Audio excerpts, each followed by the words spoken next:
All right.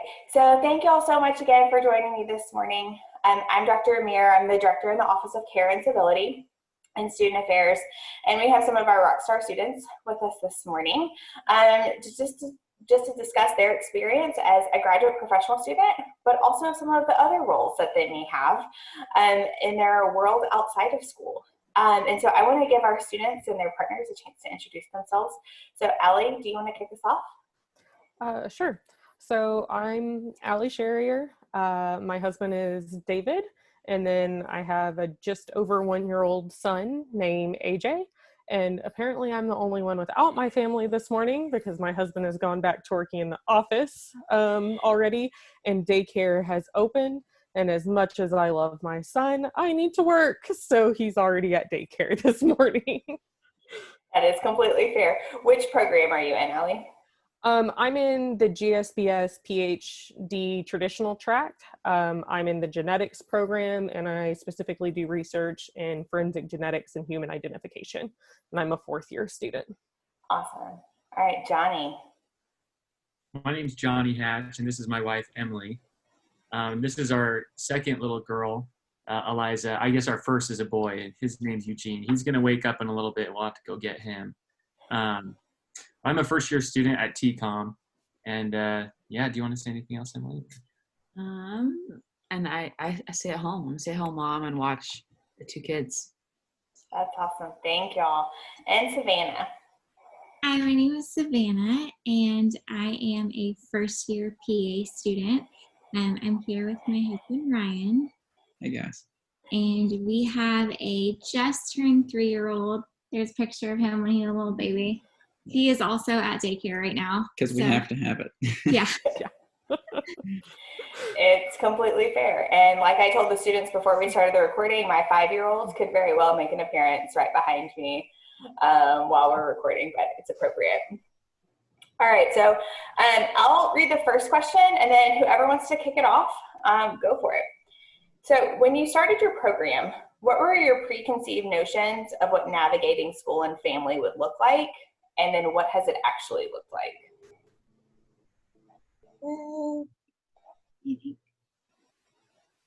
Preconceived notions, I would say I thought it was going to be a lot easier, a lot more scheduled.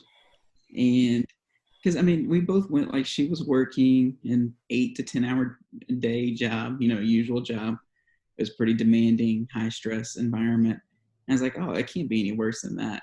And then we get into this, and it's like, holy cow, she's studying for 16 to 20 hours a day. She wakes up at 4 a.m. She goes to bed at midnight or later. So, yeah, I mean, it's pretty tough, Absolutely. What about Johnny or Allie? Yeah, I was like, it's hard. So I did a master's program before I came here, and my master's program had a lot of online courses. At that time, obviously, with a 1-year-old son, it was just my husband and I. We had been married for about 2.5 years when I started the PhD program, and I had already kind of set out, like, there's nothing on the calendar. You can't schedule anything that involves me this first semester. And he had switched jobs, which caused delay in his career to come down here for the PhD. And then we got down here, and his job was working him 70 or 80 hours a week. And then I was doing that plus some with studying. And it took a lot to kind of try to balance each other's schedule. And we did have dogs. So trying to figure out who could actually make it home to the house to let the dogs out, even though not kids. And yeah, I was like, it was hard. We got through it. We managed to finally kind of get a schedule together. And then we kind of realized after the first year, and I had finished up courses, everything got a little bit easier, that, like, the job my husband had, we couldn't keep doing that. Like, it was kind of a make or break point for us as far as, like, trying to figure out how to make life work. So he actually switched jobs because of that. We just couldn't do the hours. And then second year around was a lot easier. So he had more of like a 40 to 50 hour week. I wasn't studying as much, and we managed to finally start acting like a family and going out and seeing people and making friends in Fort Worth, because we basically spent that first year talking to no one except the people that we worked or went to school with, and had no extra time to get to know them. Yeah, so it seems like there's a lot of like unexpected that happens. Yeah. Johnny, what about y'all? For us, I kind of have a motto of like expect the worst and hope for the best. And so going into med school, I was pretty much expecting to never see my husband ever, and just, watching kids by myself most of the time. And I think it took a while to Johnny to figure out his studying method first. And then once he got down, like what his studying was going to look like in the best, most effective way for him to study, we made a schedule where he'd be home by 5:30 to help with dinner. And then after dinner, if he needed to study more for like tests or anything else, then he'd do that. And so we had a good schedule to where I'd have him for at least like an hour and a half to 2 hours to help with the kids. And then he was back to studying if he needed to. And so we've been able to keep that up, most of the year, unless there's like a big test coming up or some club thing. And so that's been really good for us. Yeah, so it sounds like routine is even important, and listening to a lot of y'all's experiences, and just trying to be willing to experiment almost. And there's so much transition that's happening. It's not even just transitioning into school, it's transitioning into what new relationships look like, and new family dynamics and new family routines.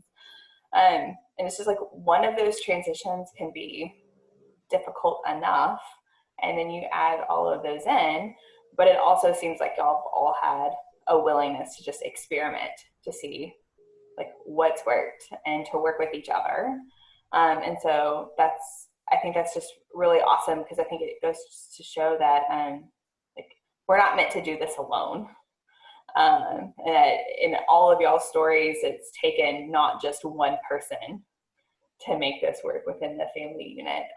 Everybody's had to contribute to figuring out what solutions look like.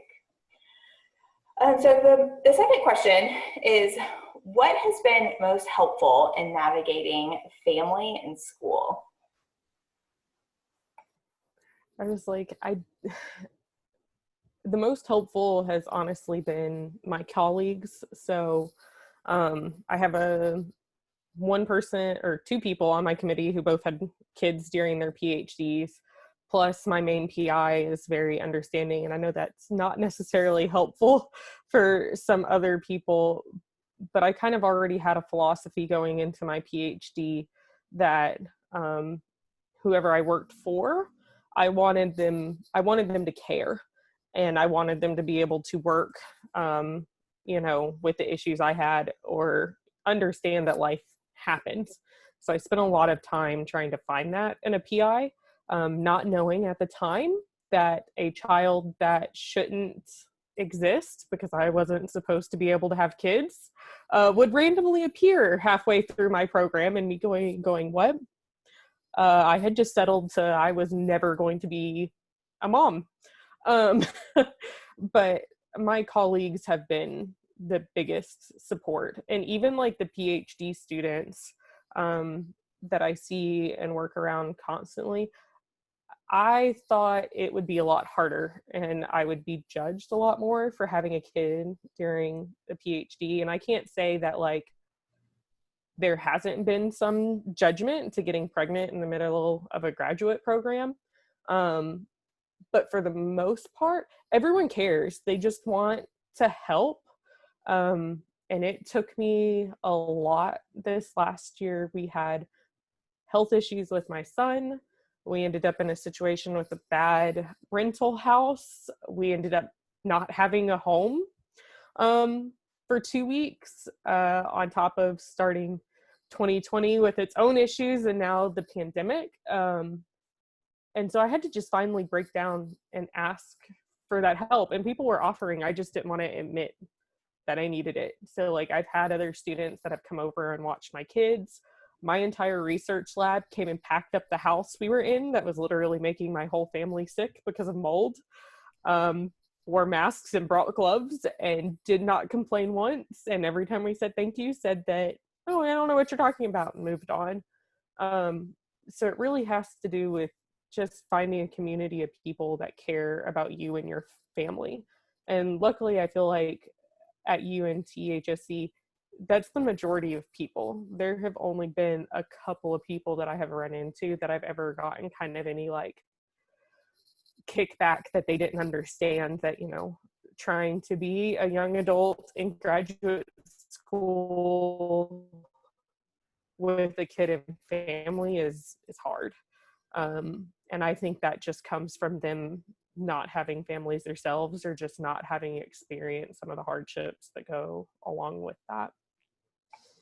Thank you, just for sharing some of the things that you've been up against since you started. I think that takes a lot of vulnerability to share your story, but I think it also speaks to, like, it gives the whole concept of like it takes a village, like it gives that a whole new meaning. And it just, I think it really shows how the HSC has rallied behind you as life happens, as it does for so many of our students. What about Johnny or Savannah? I feel like two things have really helped. I feel like having good communication is really nice, because sometimes taking care of kids is hard, and so especially all day, and so sometimes I need a break, and I'm like, Johnny, if I could just take a shower by myself, like that'd be so great. Can you watch kids for a half an hour, you know, or vice versa if he needs, you know, more time to study. And then with medical school, I'm not sure with other programs, but the SAA group is really good too. For partners, it's just, you can find people who are similar in your situation. So we've got a pretty good mom group we all have kids similar ages, so we get together too to support each other, kind of like what Allie was saying, having our own little village to help out. And then also, just from my perspective as well, one thing that's helped, one is that communication, two is the support groups, which come in the form of the SAA, or I know a lot of people have support groups from like a local church that they belong to, or you know, they might have lived in Fort Worth before and have family here, or clubs on campus. But one thing that's really helped me is to have a good schedule. And I don't know if this will continue on through third and fourth year once rotations happen, but it's been really nice for me to be able to get up every day early in the morning, 5:45, or, you know, whatever time it needs to be, and get to campus by 7, study for 10 hours, and then be home. And then there's no question of what each day is going to look like for the rest of my family. You know, they know that they'll see me at 5:30. And I think that helps, just to have a good schedule. And sometimes we're flexible, you know, if there's a doctor's appointment or something. But for the most part, to have that schedule has been really nice. That's awesome. I think just that routine seems so important, and just maintaining some normalcy. Because medical school in and of itself can be chaotic. Kids in and of themselves can be chaotic. And so I think that, like, you kind of figured out in your situation, Johnny, how like routine has helped to create some balance in the midst of that. So that's really cool. What about you, Savannah? I would like to add to the morning routine. That was something that I adapted, and my husband will vouch I'm not a morning person at all. Now. Yeah, I have to be. And for the PA program in particular, our attendance is mandatory to lectures. So that takes 6 hours of your day as is, like 6 bare minimum. And so to find the time to study outside of that, when the last lecture ends at 4, I found that really conflicting. And so I've had to realize that I had to sacrifice group study, because no one wants to group study with me at 4:30 or 5 in the morning. But yeah, I'll find it's okay. But after 4 p.m., that's usually when I come home to the family. And I really try to, even if I have an exam the next day, I'll make a bedtime story out of it. Like, I'll just at least sit down with my son and like we'll have a bedtime story, and my husband and I will just have like a 5-minute conversation about going over the day. I'd like to add to the point of reaching out. I think that's extremely important because when you have a family, life happens all the time, like not just once in a while, but all the time. And it's very important to be proactive with faculty and everybody around you, friends as well. If Ryan and I want to go on a date, we have 70 students in our program that are obsessed with our son. So that's pretty cool. Like there's so many people, and we pay. Oh, we always pay. But there's so many people that are just like so excited to spend time with him. And I'm like, you can practice anything you want on pediatric wise, like go for it. Yeah, it's fine. He'll be fine. He's gonna get used to it. So I would say that. And the last thing is also realistic expectations. I think as people in the graduate medical programs, we all are pretty type A, and we really want things a certain way. And it's really easy to get lost in that and to I'm a planner and I say I want the day to look like this, and I think it would be awesome if I could spend an hour with quality time with my son and an hour with my husband every day on top of making dinner and getting 10 hours of studying in. But at the end of the day, it's not possible. And it's learning that, communicating that with my husband and being like, this is really all I can do. We share a Google Calendar that really helps, so he knows what weeks are worse for me than others. And we've just been really good at communicating what the expectations are.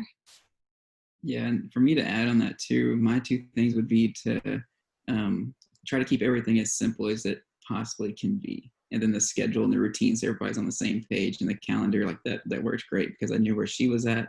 And my work is like a remote sales position. So I kind of make my own schedule, and I did that on purpose, knowing that this program might be tough. So that way I can grant us some flexibility by being able to create my own schedule. And I think it does help us keep things simple because it allows me time to pick up the slack whenever she's on a 12-hour day or a 16-hour day and she needs to focus on all the different things.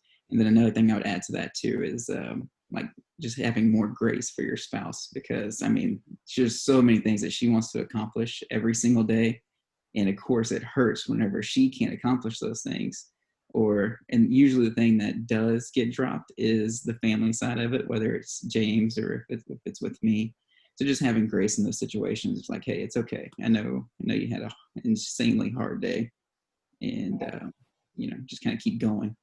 We're both on this journey together, and you just kind of keep pushing towards that end goal, and then hopefully someday we'll reach it. It will feel like the end's closer in sight, but It's never going. now you throw COVID on top of it, and you throw, just everything that's going on in the world. Yeah. And it just makes things tough. So that's what I would say is try whenever you're planning these things out, try to make it as simple as it possibly can be. And just know that you need to have coverage in all the different areas. Absolutely. And it's a season. All of this is a season, and it's temporary, and it may not feel like it in the moment. I've been at the Health Science Center for 12 years, so I've seen a lot of cohorts cycle through, and it is absolutely a season. And it's really neat to see y'all grow through these experiences. And I think another thing too is I think so often we're chasing this elusive work-life balance, and I'm not sure if that fully exists. Yeah, we don't believe in it because I stay up until 4 a.m. sometimes to catch up on work in a silent house. She stays up until 8 a.m. and doesn't even go to sleep the next day. There's no balance here sometimes. And so I almost see it more like a puzzle. So the pieces shift and evolve, and one week you may have more pieces that are family, and one week you may have more pieces that are school, and you figure out a way to make it work, and you adjust and you adapt, and you just figure out what those puzzle pieces look like as you go. But I think there's freedom in letting go of this concept of balance. Yeah. And it opens up the door to so many options. All right, last question. So what words of wisdom do you want to share with our incoming students who may have partners or kiddos or family that they're taking care of? Who wants to start?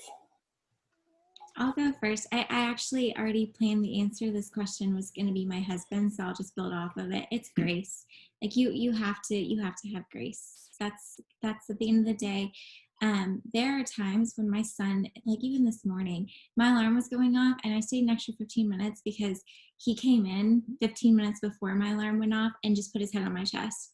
And like, I'll stay in my bed an extra 15 minutes to cuddle with you any day, sir. Like that flashcard can wait another, and we do that all the time. And I think that's really important to be able to grant yourself that flexibility, even though you want to get so much done in the day, because my son, by the time I graduate this program, will be 5. So I'll have 2 to 5, and I don't want to look back and say, I missed out on your age 2 to 5. Like, I'm still living it. I'm not missing out.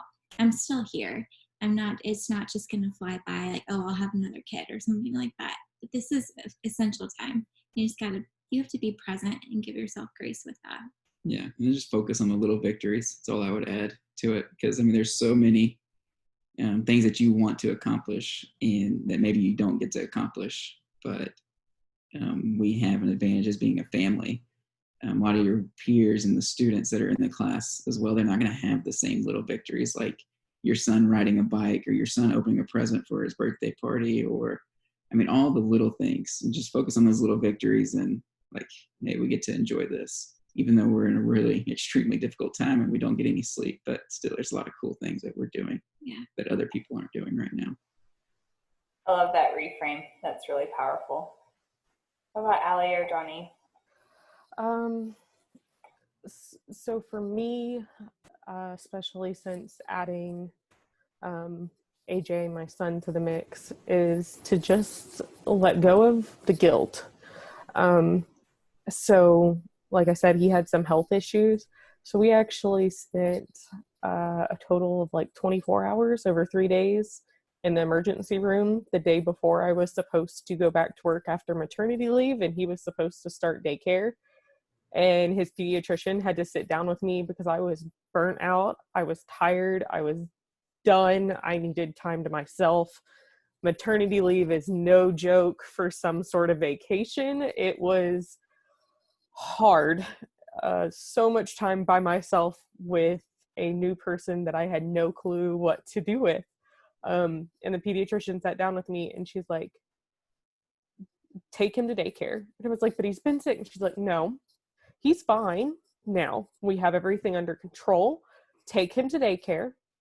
She's like, I don't know if you should go to work or not, but take him to daycare.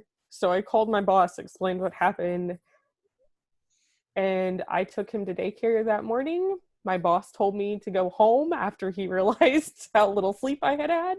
And I went home, and I didn't, at that moment, miss my son. I did not, the whole dropping him off at daycare and being emotional, I was letting him go for the day, was not there. So then I felt guilty for like a week, 2 weeks of him starting daycare, that I wasn't like upset that I was leaving my kid at daycare. And there have been tons of moments like that. I had to go to a research conference and everyone's like, you're leaving a 5-month-old at home for a week while you're going. I was like, but I love my job. I love my kid, but I love my job. I'm a first-generation college student.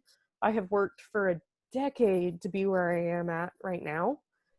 And I love my kid, but at the same time, there's a balance. So I've had a lot of moms that I've talked to on Twitter. There's an amazing PhD student parent group on Twitter to talk about. And I think that's what we feel like. We should be guilty for things. And then when we don't feel that guilt, then we're guilty that we don't feel the guilt about the right thing. And at some point, you just have to breathe and do your best. So our program is a little different than TCOM and PA. Like year to year, what courses you're taking, what sort of work you're doing, the deadlines and the graduation requirements you're trying to meet change. So we have to change our schedule and how we see each other and how we work with each other pretty much every calendar year.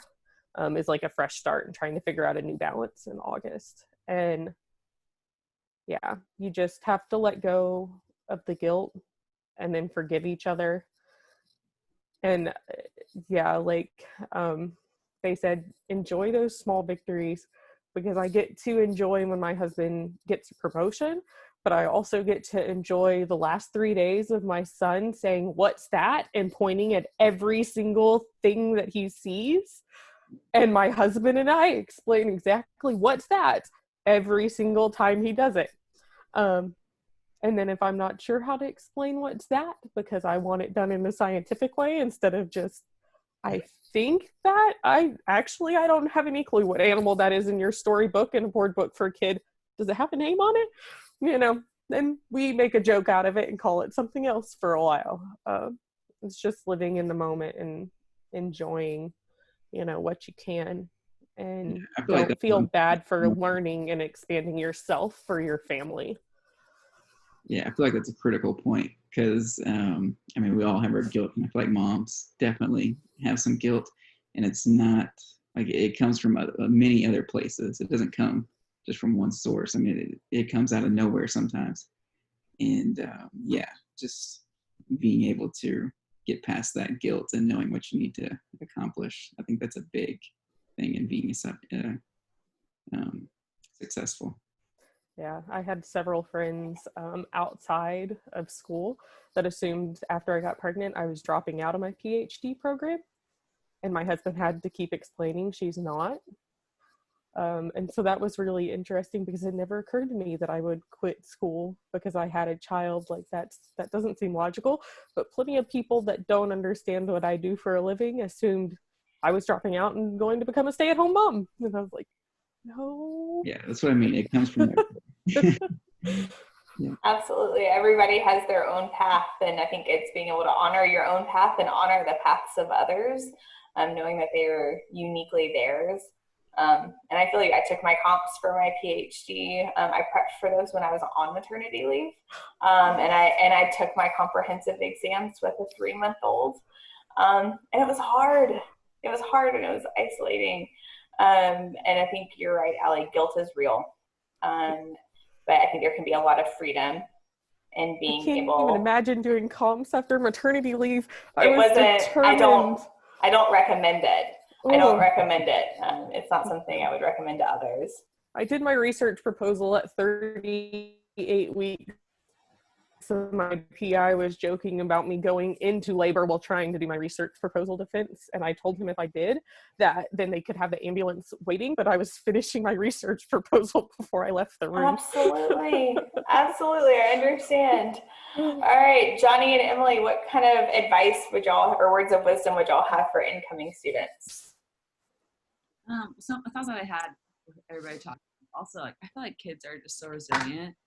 And I feel like they're easily adaptable too. And so even if, like, we probably have more of the traditional models because I'm not working right now, but I feel like whatever your situation is, kids will adapt. And yeah, just not having that guilt of not being able to, you know, do things that you would regularly be able to do.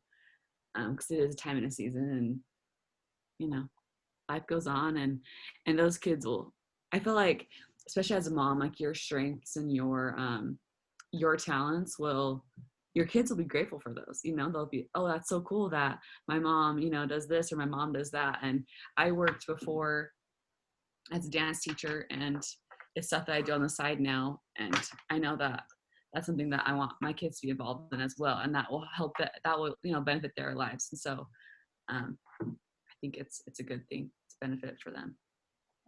I just want to add, I want to echo what other people have said about grace and about those things. And then also just harnessing your resources. You know, HSC has a lot of great resources for every student, but especially as people with families, we should really take advantage of those resources to learn how to most effectively study so that we can spend more time with our family.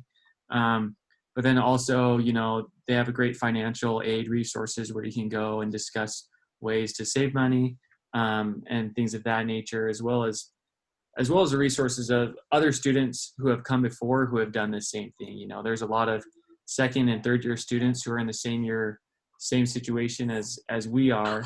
And it's great to be able to talk to them as well as other students in your class to see what they're doing to study well, to balance life. So yeah, that's all I'd say. Well, thank y'all. And for all of our incoming students, we'll make sure that you have links to all of the resources. But I echo the words of our students on this panel, and don't hesitate to reach out. We are absolutely here to help you. Allie, were you going to say something? Yeah, if you don't mind me adding one little thing. Yeah. So we do actually have a daycare on campus. I don't know where Savannah That's her yep. kid. That's what we Yeah, do. you do? Okay. So I was like, Lena Pope has, I guess we're kind of like their satellite campus. They have their original campus. And I was actually told by a couple of people after I got pregnant, they're like, oh, they have a 2 or 3 year waiting list at the other one. This is one of like the premier daycares, but they're hard to get into. Well, that wasn't really the case with the one on our campus. We got in pretty easily, and it's been wonderful. So one, they do have like reduced tuition for scale pay, depending on what the income of your family is. And then in general, their daycare cost is a lot cheaper than a lot of other daycares in our area, in the cultural district and the health district and stuff like that. And we've loved having our son there. They've been great with him, especially with all the health issues we've had. And I gotta say, I don't know what Savannah has done with her kid being there, but like the days I did have time, because I had an actual hour lunch and I knew when I got home that I was going to have to hand him off to my husband and go to studying or go to working or meet with someone, I could go over and sit and have lunch with my kid because he was 5 minutes away, and still get a little bit of time with him. I know that's harder to do once they get older and they're upset that you leave, but as an infant, I was able to, go over and check on him and spend some quality time with him when I had the chance. So, I mean, definitely consider looking into the daycare on campus if, new students have kids and they're still trying to figure out that child care component.